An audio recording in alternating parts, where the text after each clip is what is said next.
はい、皆さんこんにちは。ベースボールコーチのアレックスでございます。背番号100番でございます。すいません、乗っております。さあ、アメリカは本当におかしくなっています。信じられないことがいっぱい起こっておりまして、この国は本当にフリーダムの国なんでしょうかということで、みんなびっきりしてるんじゃないか。何かがね、やっぱりね、変わるような気がするんですよ。何が変わるかわかりませんが、アメリカは普通じゃありませんね。どうなってるんでしょうね。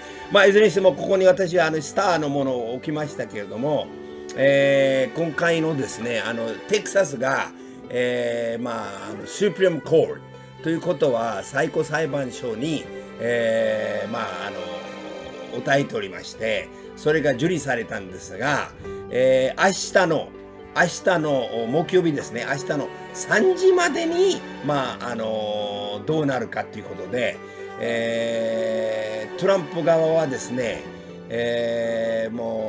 両方とも、弁護士はちょっとコロナにかかっているような気がしまして、話は出ておりますけれども、ジュリアーニさんとジェナさんですね。それで、テッド・クルーズが行くことになっているんですけども、なんか頑張ってほしいなと思っております。このような雰囲気でいくとアメリカがなんか本当におかしい方向に行くような気がして、なんとか正義のために黄金バットがなんか力を入れてほしいなと思っておりますけれども、ということでですね、ここに書いてありますけど、4ステート、ステートというのは4州ですね、ジョージア、ミシガン、ペンシルベニア、ウィスコンシン、この州以外にですね、テキサス以外にプラス17ステートも一緒になって今訴えているそうなんですが、ここに私はもう書きましたからね、こっちの辺がもう全部このですね、この、ミシガン、ウィスコンシン、この辺がね、全部インディアナとかこれ全部出ておりますけれども、全部一応ですね、アラバマ、アルカンサー、フロリダ、インディアナ、カンサス、ルイジアナ、ミシシッピ、ミズーリ、モンタナ、ネブラスカ、ノースダコダ、オクラハマ、それからサウスカロライナ、サウスダコダ、テネシー、ユタ、ウェストバージニア。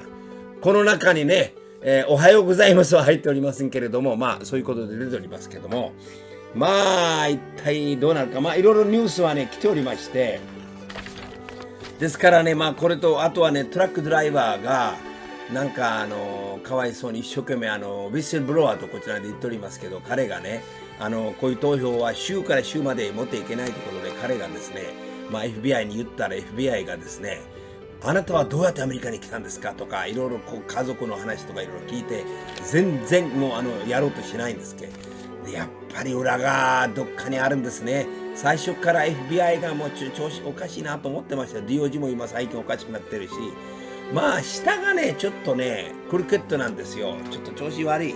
だから上の方は、何もできなくなってるんですよ。下がもうすごいしっかりしてるから、もう全部もう早くトランプを追い出したいというのがもう見えてます。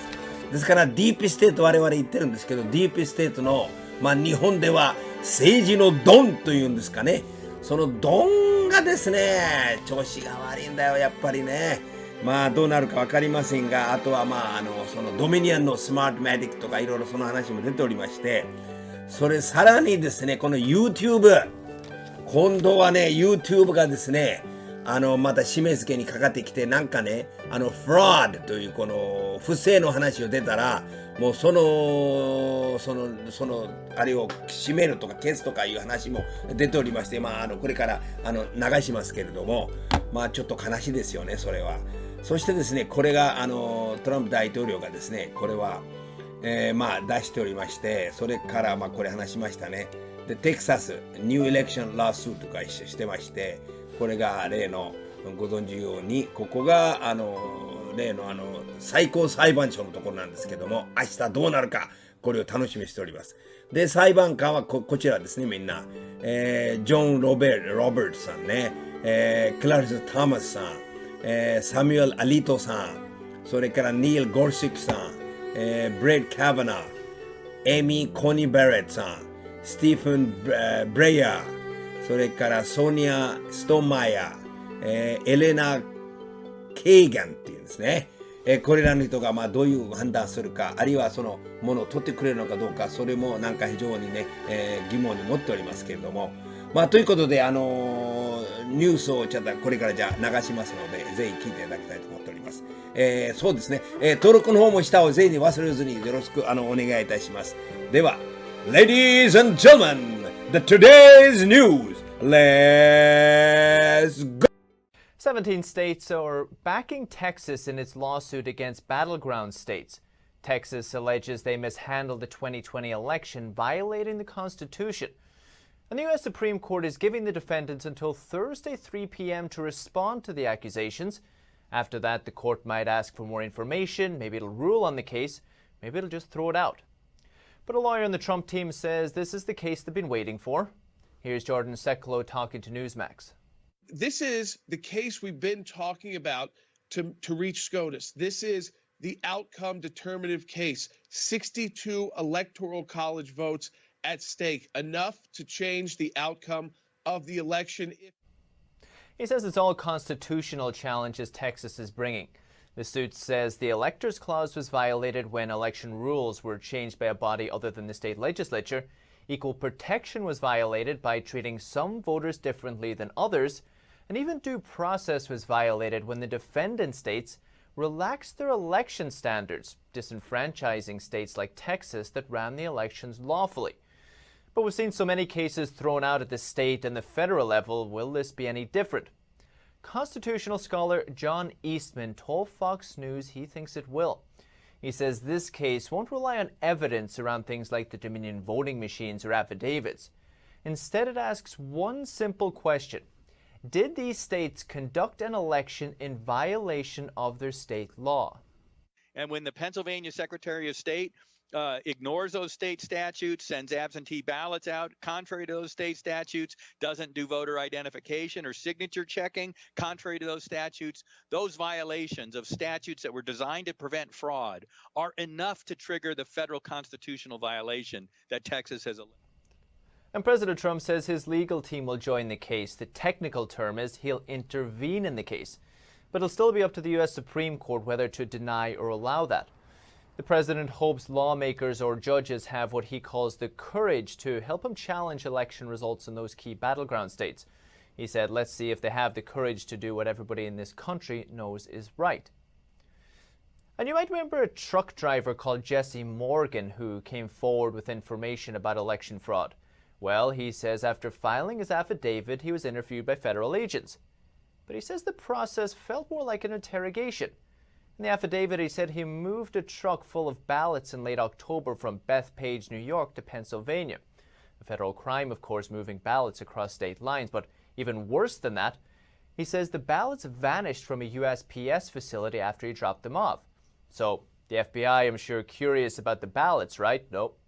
Morgan says they had no interest in the ballots. I give this information, and then what they want to do with it, instead of investigating the information I gave, is go and start harassing my family, start asking questions of my family, how did I get here, or whatever, you know. Morgan's affidavit is actually part of the Texas Supreme Court case. The FBI hasn't responded to our request for comment, nor has the USPS. And the Trump team and other attorneys say there are foreign ties behind the election systems used for voting in the election. We looked into it, and this is what we found. The Epoch Times has uncovered foreign ties behind voting machines used in the United States. It found connections between 3 key voting systems companies: Smartmatic, Sequoia, and Dominion. Smartmatic was officially incorporated in the U.S. in 2000 and headquartered in Florida. But according to a leaked State Department document, Smartmatic allegedly had 30 anonymous investors and silent partners, mostly upper-class Venezuelans. Former top Venezuelan election official Ana Mercedes Diaz was fired in 2004 for publishing information about election fraud there. She says in Venezuela, the opposition was winning. The light went off, and when it came back, the results were flipped. I was following the U.S. election, and there came a moment where information stopped. Nobody knew what had happened.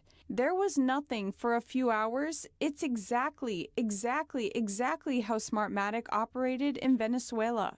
In 2005, Smartmatic bought Sequoia Voting Systems, which was based in California.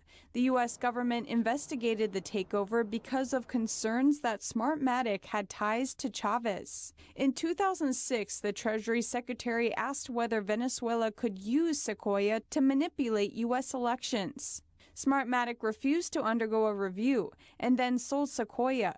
But according to a 2008 lawsuit, Smartmatic still owns Sequoia's intellectual property. In 2010, Dominion bought Sequoia Voting Systems. Its statement was later scrubbed from the internet, but this copy was saved. Over 40% of American voters cast their ballots through the Dominion system this year. It's not clear if Dominion used Sequoia software in the recent elections, but Dominion and Smartmatic deny any connections to each other or to Sequoia. Smartmatic told the Epoch Times it hasn't worked with Dominion since 2009 in the Philippines. The Epoch Times visited Dominion offices in Denver and Toronto. Both appeared to be abandoned. Smartmatic denied entry to its office in Florida.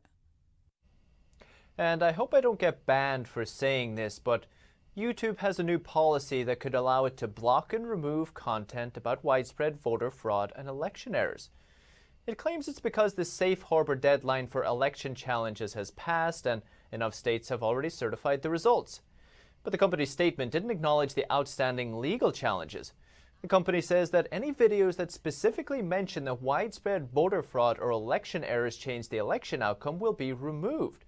It says it will ramp up the policy in coming weeks. The company wants to instead guide people to information provided by corporate news outlets like ABC, NBC, and CNN. What about NTD?